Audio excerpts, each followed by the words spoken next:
तो यहाँ पर वर्णन करते हैं 27वें श्लोक से। तो भगवान ने ये वर्णन कर दिया, ओम तत्सत। ये ब्रह्म के वाचक हैं। ये ब्रह्म के वाचक रूप परमात्मा से जगत आदि की उत्पत्ति हुई, चारों वेदों की प्रादुर्भाव हुआ और कर्म उत्पन्न हुए। वेदों के माध्यम से कर्म, वो कर्मों को करने के लिए ब्राह्मण आदि ये उत्पन्न हुए।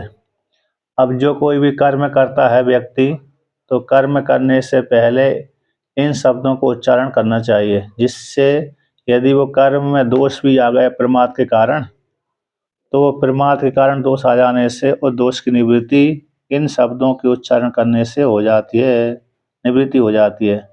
क्योंकि भगवान के नाम में ऐसी सामर्थ्य होती है कि विगुण को भी गुण वाला बना लेती है। जिसमें कोई गुण नहीं है वो भी भगवान के नाम के उच्चारण करने से वो गुण वाला हो जाता है। जैसे भगवान ने गीता में कहा है एक जगह, अपि चेत सुदुराचारो भयते माम अनन्य भाग साधुरेव स मंतव्यम सम्यक व्यवस्थो ही सा। तो बहुत पहले खराब कर्म करता रहता था, अब भगवान की शरण में चला गया, अनन्य भाव से चिंतन करने लगा, उसको साधु जाना चाहिए। तो भगवान के नाम के प्रभाव से वो साधु हो गया। उसी प्रकार से जिस कर्म में कोई दोष बन रहा है, दोष कमी हो गई है, तो भगवान के नाम के उच्चारण करने से वह कमी दूरी हो जाती है, ऐसा भगवान ने कहा। अब उसी को और कहते हैं, ओम तत्सत, तीनों का वर्णन कर दिया। और अरे सत और भी कहते हैं, सत शब्द के लिए और भी वर्णन करते हैं। तो यज्ञ तपसि दाने च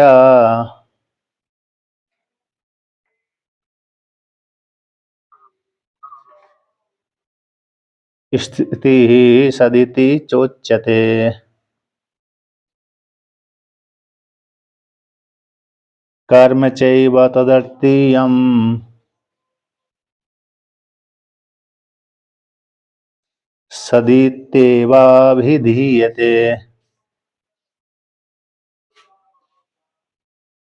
तो यहाँ पर वर्णन करते हैं कि यज्ञ में, दान में और तप में जो निष्ठा है, स्थिति है निष्ठा, यज्ञ में निष्ठा, यज्ञ में स्थिति, तप में स्थिति और दान में जो स्थिति है, वह विद्वान कहते हैं सदिति उच्यते। यज्ञ दान तप में जो स्थिति होती है वह सद कहलाती है। यानी भगवान के लिए किए गए यज्ञ दान तप सत कहलाते हैं, सत्य की प्राप्ति में हेतु कहलाते हैं। विद्वानों के द्वारा कहा जाता है उच्यते कि ये सत है, यज्ञ सत है, तप सत है, दान सत है, क्योंकि परमात्मा की प्राप्ति के लिए किया जा रहा है। परमात्मा से संबंधित होने के कारण ये सत कहलाता है, सत यज्ञ, सत तप, सत दान। इस प्रकार से वैदिक कर्म सत कहलाता है। परमात्मा की प्राप्ति की साधन होने से, लोकांतर फल की प्राप्ति करने वाले होने से, परमात्मा के नाम वाले होने से, इसलिए वो कर्म सत्य कहलाते हैं, शुभ कहलाते हैं। कहते हैं ते कर्म च तृतीयम, जो कर्म है उसी के लिए, यानी परमात्मा के लिए। यज्ञ दान तप आदि जो है कर्म किसके लिए, परमात्मा की प्राप्ति के लिए है। तो उसी कर्म परमात्मा की प्राप्ति के लिए होने के कारण तद अर्थीयम, तद यानी वह कर्म, तद कर्म अर्थीयम उसी के लिए, किसके लिए, परमात्मा की प्राप्ति के लिए होने के कारण ये यज्ञ दान तप आदि सत कहलाते हैं। सत इति एव अभिधीयते। तो ईश्वर अर्पण बुद्धि से ईश्वर के लिए किए गए कर्म में सत कहलाते हैं। इस प्रकार से वर्णन कर दिया। इन सात्विक कहलाते हैं, श्रद्धा पूर्वक किए गए कर्म सात्विक कहलाते हैं और सत कहलाते हैं, परमात्मा की प्राप्ति के साधन होते हैं, आत्मकल्याण के साधन कहलाते हैं। आत्म प्राप्ति के साधन है, आत्मकल्याण के साधन है, परमात्मा संबंधी हैं। इसलिए इनको सत कहा जाता है और सात्विक कहा जाता है। सात्विक जो कर्म ही परमात्मा की प्राप्ति के साधन कहलाते हैं और तामस आदि जो कर्म होते हैं वो तो लोकांतर फल आदि की प्राप्ति के लिए होते हैं। ऐसा वर्णन कर दिया, ऐसा भगवान ने कहा। अब भगवान भास्कर इसका व्याख्यान करते हैं। यज्ञ येन यज्ञ कर्मणि यह स्थिति से तपसी च यह स्थितिर दाने च यह स्थिति सह च सद इति उच्यते विद्वद्भिः। यज्ञ कर्म में जो स्थिति है, यज्ञ कर्म में जो स्थिति है और तप कर्म में जो स्थिति है, दान कर्म में जो स्थिति है, स्थिति सत कहलाती है, अर्थात सत परमात्मा की प्राप्ति का साधन कहलाती है। सत्य में निष्ठा वाली होती है, सत्य में स्थित कराने वाली होती है। अब आगे कहते हैं तदेतत्, तो वर्णन करते हैं। यहाँ पर आते हैं नाम त्रय के कर्म च एव तदर्थीयम यज्ञ दान तपो अर्थीयम अथवा यस्य अभिधानत्रयं प्रकृतं तदर्थीयम ईश्वर अर्थीयम इति एतत् सद इति एव अभिधीयते। कहते जो कर्म है, जिस जो कर्म है उसी के लिए है, सत्य के लिए है, परमात्मा के लिए है। तदर्थीयम सत्य में निष्ठा के लिए है, यज्ञ है, दान है, तप है, ये जो तीनों कर्म हैं किसके लिए है? अर्थीयम जो प्राप्त करने के योग्य है आत्मा उसी के लिए है। अथवा कहते यस्य विधानम त्रयम जिस परमात्मा के अविधान त्रय हैं, जिनका प्रकरण चल रहा है। तो किसका प्रकरण चल रहा है? यज्ञ दान तप का, यज्ञ दान तप आदि का प्रकरण, परमात्मा का प्रकरण चल रहा है। क्योंकि परमात्मा सात्विक राजतामस आदि के माध्यम से परमात्मा की प्राप्ति, सात्विक कर्म के द्वारा परमात्मा की प्राप्ति, राजस्तम आदि के द्वारा लोकांतर फल की प्राप्ति हो जाती है। जिस परमात्मा के अभिधान त्रयम, जो अभिधान त्रय है, नाम त्रय, अभिधान बोलते हैं नाम, ये त्रय हैं जिनका प्रकरण चल रहा है। तो यज्ञ दान तप आदि का प्रकरण चल रहा है। तो ये प्रकरण जिसका प्रकरण चल रहा है प्रकृत प्रकरण में आए गए हैं, ऐसे जो यज्ञ दान तप कर्म हैं तो कहते तदर्थीयम, किसके लिए? ईश्वर के लिए हैं। तदर्थीयम ईश्वरार्थीयम, ईश्वर की प्राप्ति के लिए हैं। तो ईश्वर के लिए ही किए जाते हैं, ईश्वर की प्राप्ति के लिए, ईश्वर संबंधी हैं। इति एतत्, ईश्वर संबंधी वाले होने से, ईश्वर के द्वारा अभिव्यक्त होने के कारण, इति एतत् ये सत इति अभिधीयते, तो ये कैसे जो कर्म है सत कहलाते हैं। ईश्वर की प्राप्ति के साधन होने से, ईश्वर के द्वारा उत्पन्न होने से वो सत कहलाते हैं। तो अर्थात ये कर्म हैं परमात्मा के साथ संबंध जुड़ जाने से, परमात्मा की प्राप्ति के साधन होने से और सात्विक होने से उनको सत कहते हैं। इस प्रकार से वर्णन किया। अब आगे कहते हैं तद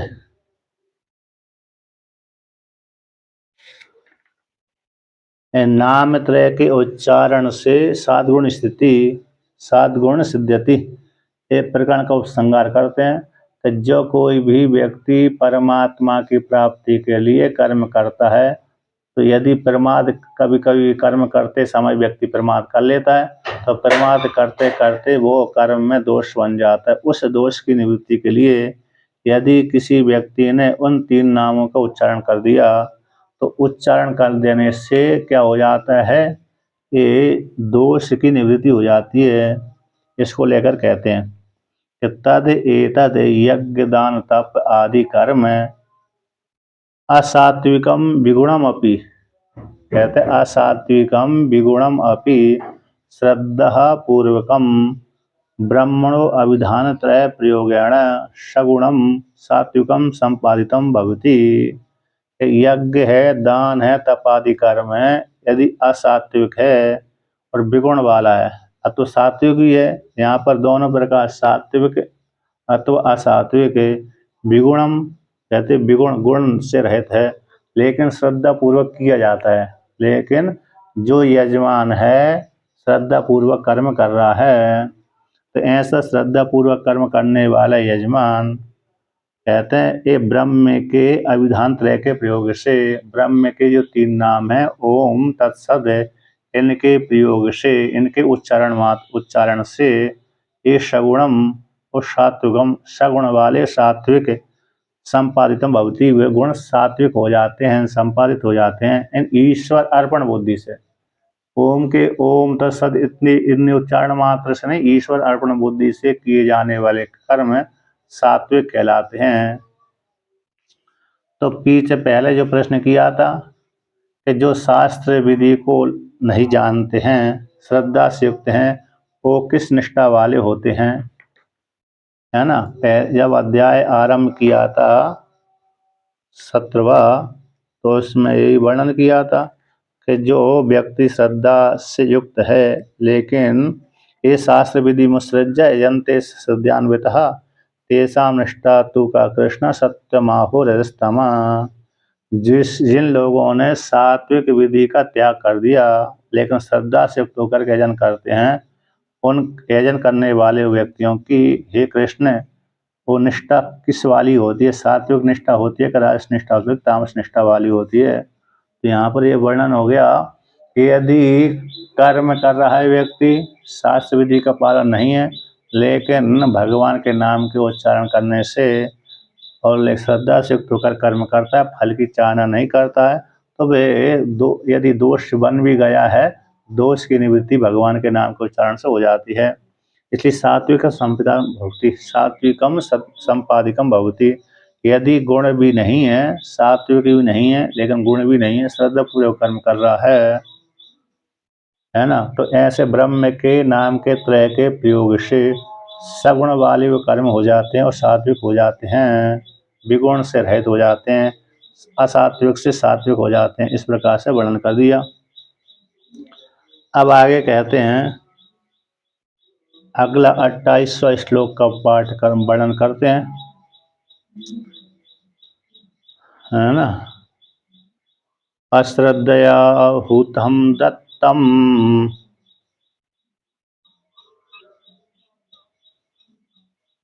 तपस्तप्तं कृतं च यत्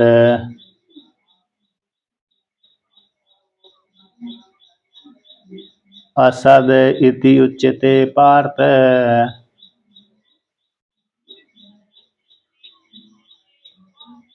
न च तत्प्रेत्य नो इह।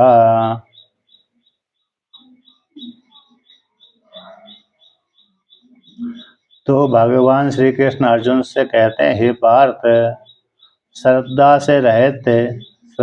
से रहते हुआ जो कर्म है, हुत जो आहुति दी जा रही है, दत्तम जो दान दिया जा रहा है, तपस्तप्तम कृतम जो कर्म किया तपस्या की जा रही है, अनुष्ठितम तप्तम अनुष्ठितम किसका तप का अनुष्ठान किया गया है, भूतम कृतम दत्तम कृतम तपस्तप्तम कृतम यत जो नमस्कार आदि कर्म किए गए हैं, नमस्कार आदि है, अन्य हैं, श्रद्धा से रहते होकर के करता है व्यक्ति, श्रद्धा से रहते होकर के हवन करता है, श्रद्धा से रहते होकर के दान करता है और श्रद्धा से रहते होकर तपस्या कर देता है, नमस्कार आदि करता है, तो ऐसे इन कर्मों को असत इति उच्यते। विद्वान लोग कहते हैं इसको असत कहते हैं, क्योंकि श्रद्धा नहीं है, व्यक्ति दिखावा करता है ना, तो फिर उसको कहते हैं कि ये तो क्या बोल देते हैं, चापलूसी कर रहा है, अनन्य कर रहा है, मन में और है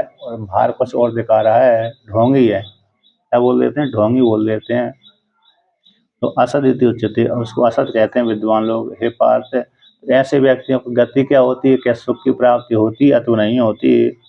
तो भगवान श्री कृष्ण अर्जुन से कहते हैं कि तत् वह व्यक्ति प्रेत्य मर करके न चा सुखम प्राप्त होती, उनको सुख की प्राप्ति नहीं होती, न यह लोक में भी, इस शरीर में भी रह करके उनको भी ज़्यादा सुख की प्राप्ति नहीं होती। जो श्रद्धा से रहित हैं उनको यहाँ पर भी सुख की प्राप्ति नहीं होती और मरने के बाद भी सुख की प्राप्ति नहीं होती। कहते हैं लेकिन ये है ना कि अब उनको जो श्रद्धा से रहित होकर के जो कर्म करते हैं, पुण्य आदि जो कर्म करते हैं, तो जो उनको तो खूब कभी कभी व्यक्ति के पास खूब धन होता है, तो आप कैसे कह रहे हो कि उनको सुख की प्राप्ति नहीं हो रही? तो पूर्व के कर्म के कारण ही उनको सुख की प्राप्ति हुई है। वो पूर्व के जो उनके पुण्य कर्म थे, उन्हीं पुण्य कर्म के माध्यम से ही उनको सुख की प्राप्ति, धन की प्राप्ति, यश आदि की प्राप्ति हुई थी, हो रही है या तो हुई थी। अब जैसे ही पूर्व के पुण्य कर्म समाप्त हो जाएंगे तो पुनः वो सामान्य स्थिति में आ जाएंगे। इसलिए जो व्यक्ति श्रद्धा से रहित है, श्रद्धा से युक्त नहीं है, उसको यहाँ पर मन में शांति नहीं हो पाती है कि नहीं। श्रद्धा से युक्त होने वाले व्यक्ति के मन में शांति हो जाती, भले वो गरीब रहे, चाहे अमीर रहे चाहे गरीब रहे, लेकिन श्रद्धा से जो करता है व्यक्ति, ऐसा गरीब हो चाहे अमीर हो, दान करे या तो न करे, लेकिन धार्मिक अनुष्ठान आदि करता रहता है, थोड़ा बहुत भी दान करता है तब भी, तो मन में उसके विश्वास बना रहता है, मन में सुख बना रहता है। मानसिक सुख ही सबसे श्रेष्ठ सुख होता है, शारीरिक सुख भी सुख होता है, लेकिन मन का सुख सबसे अच्छा होता है। तो मन में संतोष बना रहता है, संतोष ही परम सुखदम, ऐसा वाक्य भी आता है। इसलिए ऐसे व्यक्ति को जो श्रद्धा से युक्त है, दान यज्ञ तप आदि कर्म करता है, तो उसके मन में प्रसन्नता बनी रहती है। और जो श्रद्धा से रहते वाला व्यक्ति होता है, उसके मन में अरे सुख नहीं रहता, भली बाहर से यज्ञ दान तप आदि कर रहा है, लेकिन मन से वो दुखी रहता है।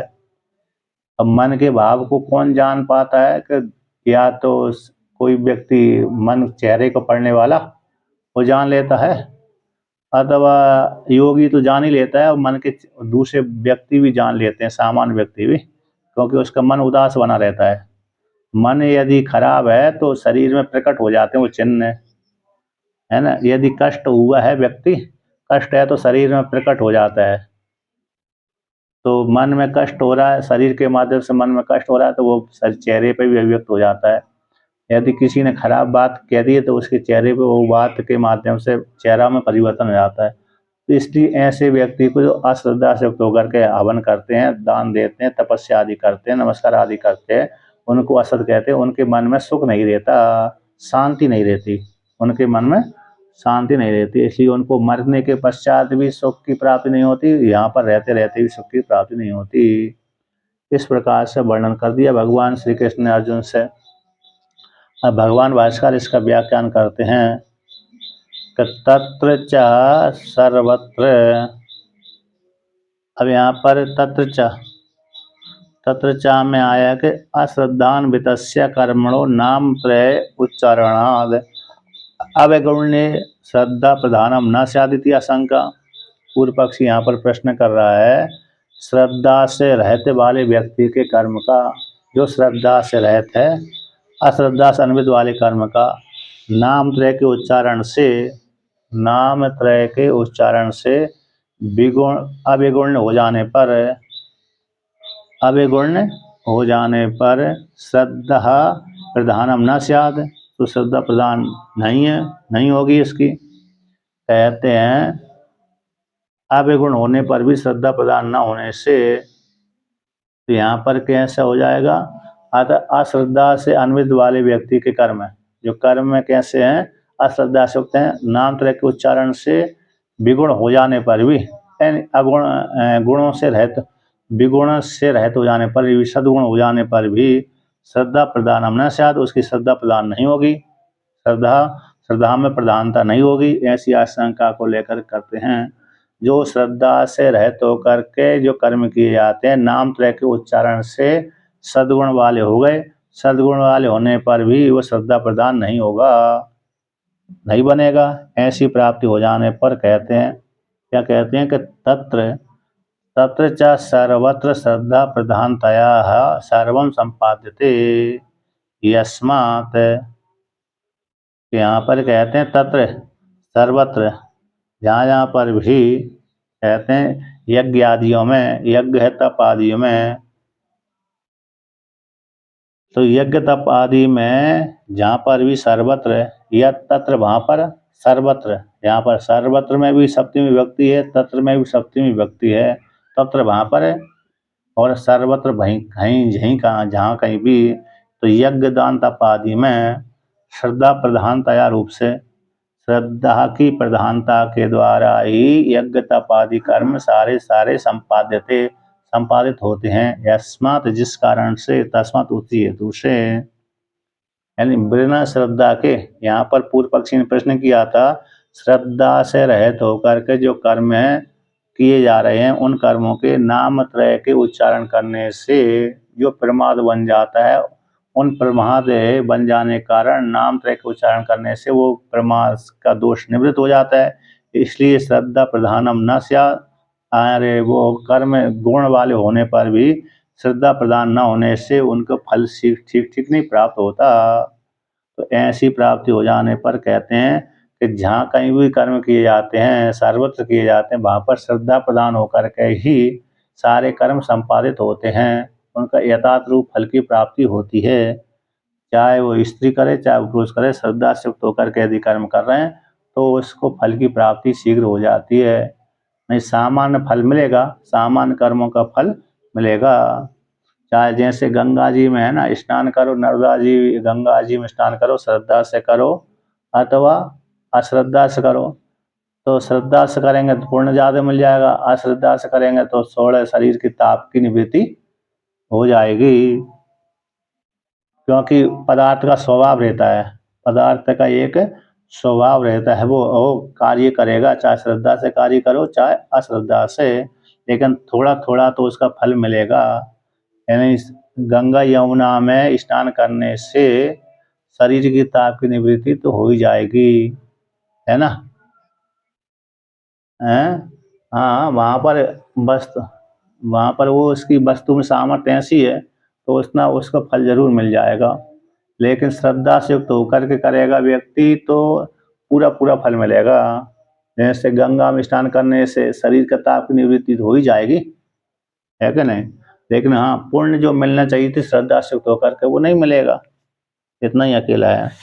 तो ये उसी प्रकार से तो सामान्य जो पदार्थ की सामर्थ्य से थोड़ा सा प्रभाव पुण्य तो मिल ही जाएगा। एक तात्पर्य रूप से समझने के योग्य है, किसके माध्यम से, तात्पर्य पूर्वक है।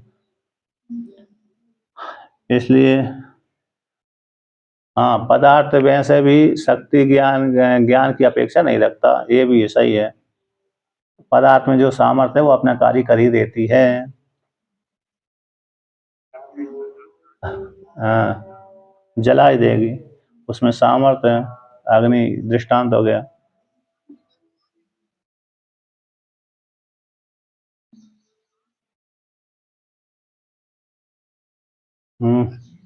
हाँ, श्रद्धा से वैदिक कर्म किए जाएंगे तो उनका फल विशेष प्राप्त हो जाएगा।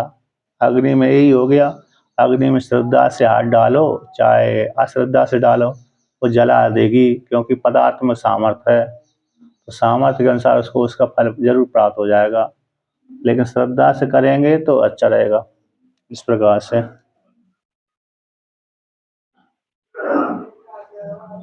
हाँ, और विश्वास, हाँ, श्रद्धा और विश्वास से युक्त होकर के व्यक्ति कर्म करता है तो शीघ्र फल की प्राप्ति हो जाती है। श्रद्धा और विश्वास शिव जी हो गए, श्रद्धा पार्वती हो गई, ये दोनों ही है ना। हाँ, पार्वती और शिव जी श्रद्धा विश्वास कहलाते हैं। तो श्रद्धा से युक्त होकर के श्रद्धा की प्रधानता से सारे कर्म संपादित होते हैं। ऐसा जिस कारण तस्मात् उसी दूसरे, तो इसलिए श्रद्धा जरूरी है। श्रद्धा अश्रद्धा से अन्वित वाले कर्म को नाम त्रय के उच्चारण करने से गुण से युक्त होने पर भी श्रद्धा प्रदान न हो जाए, श्रद्धा प्रदान ना हो, ऐसी आशंका को लेकर के कहते हैं जहाँ कहीं पर भी कर्म किए जाते हैं वो श्रद्धा की प्रधानता हो जाने से सारे कर्म संपादित होते हैं, नहीं तो फिर कर्म भी पूरे नहीं हो पाते, दोष बन ही जाता है। ऐसा जिस कारण तस्मात् उसी हेतु से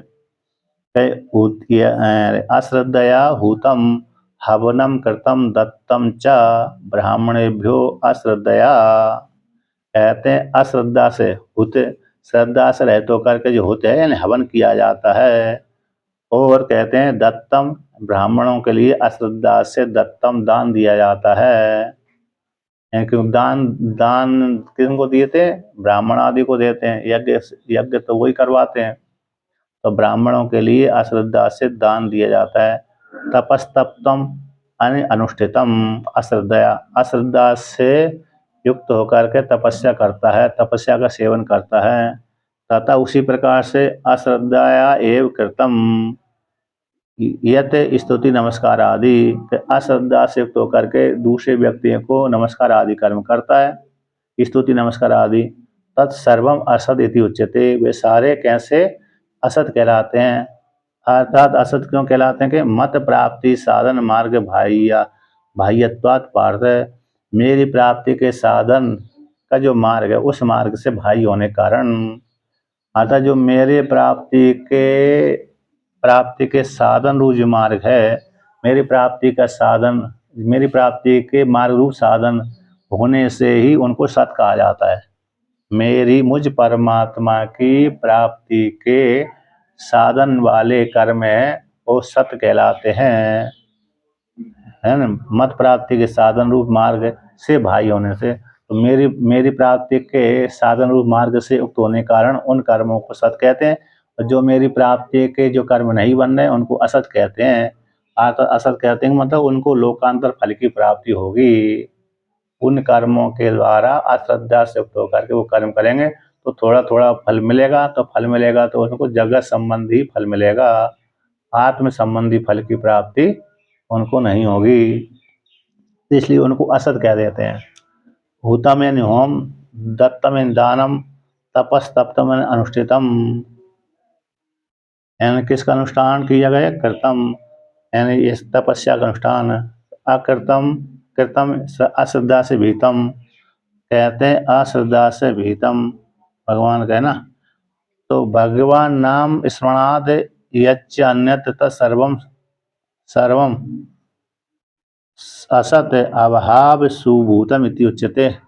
यहाँ पर टीकाकार कहते हैं कि अश्रद्धा से युक्त होकर के जो विधान किए गए हैं, भीत हैं कर्म, भगवान के नाम के स्मरण से भी अन्य यत अन्यत्र सर्वम असत कहलाते हैं। अर्थात श्रद्धा से रहित होकर के भगवान का भी नाम भी उच्चारण करेगा व्यक्ति, अश्रद्धा से करता है तो उसका पूरा पूरा फल नहीं मिलता, तो श्रद्धा से करेगा तो भी वो फल मिल जाएगा। यहाँ पर टीकाकार कहते हैं अश्रद्धा से भीत कर्म करता है तो भगवान नाम के स्मरण भी यत जो अन्यत्र तत्सर्वम सर्वम असत यानी अभाव भूतम असत कहलाते हैं। अर्थात जैसे कभी कभी व्यक्ति भजन कीर्तन आदि करता है, तो भजन करता है कीर्तन करता है, जहाँ पर नौकरी से धन को लेकर के भजन कीर्तन आदि करते हैं कि नहीं करते। आपने किसी किसी आश्रम में देखा होगा, तो वहाँ पर 24 घंटा वो भजन करवाते रहते हैं, कीर्तन करवाते रहते हैं, पाठ करवाते रहते हैं, तो उनमें ज़्यादा श्रद्धा नहीं रहती, क्योंकि वो कहते हैं हमको 1 घंटा पूरी करते हैं, है ना, 1 घंटा हमको पूरा करना है, नहीं करेंगे तो हमको वो धन की प्राप्ति नहीं होगी, तो वो श्रद्धा विशेष उसमें नहीं रहती, वो आत्म कल्याण के लिए, स्वयं के लिए नहीं है। हाँ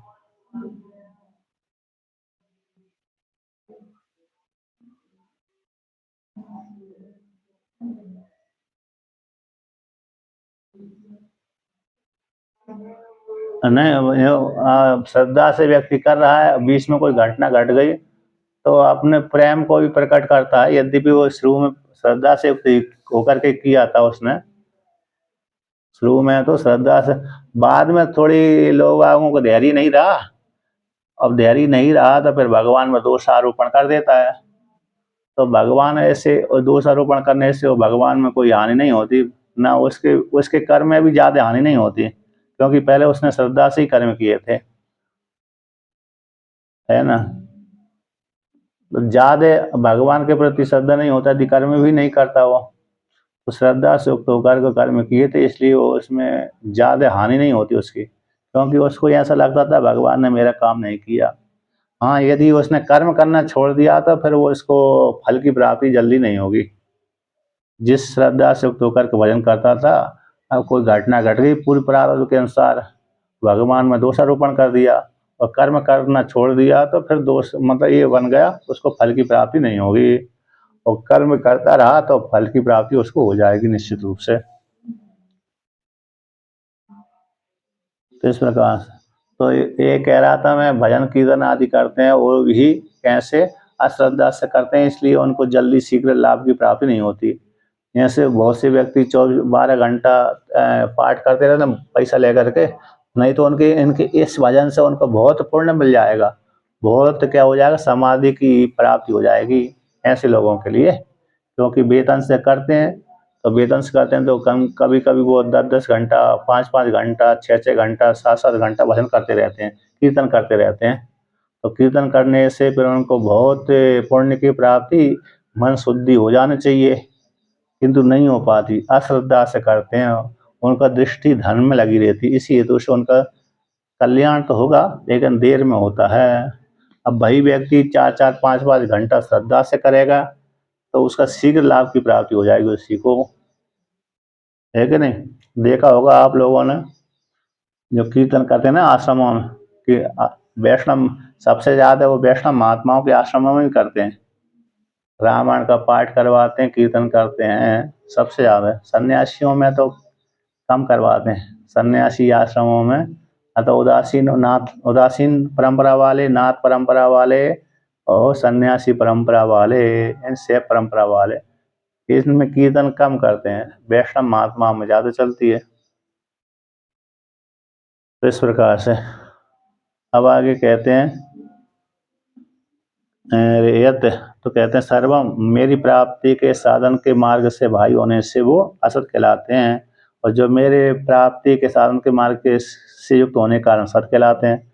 नाचा तद बाह्य तद तदवत है ना, नाचा तदवत भारे तदवत तद बहु आया न च तद बहु आयासम अपि प्रेत्य फलाय न अपि इह अर्थम साधुभिर निंदित्वात् इति।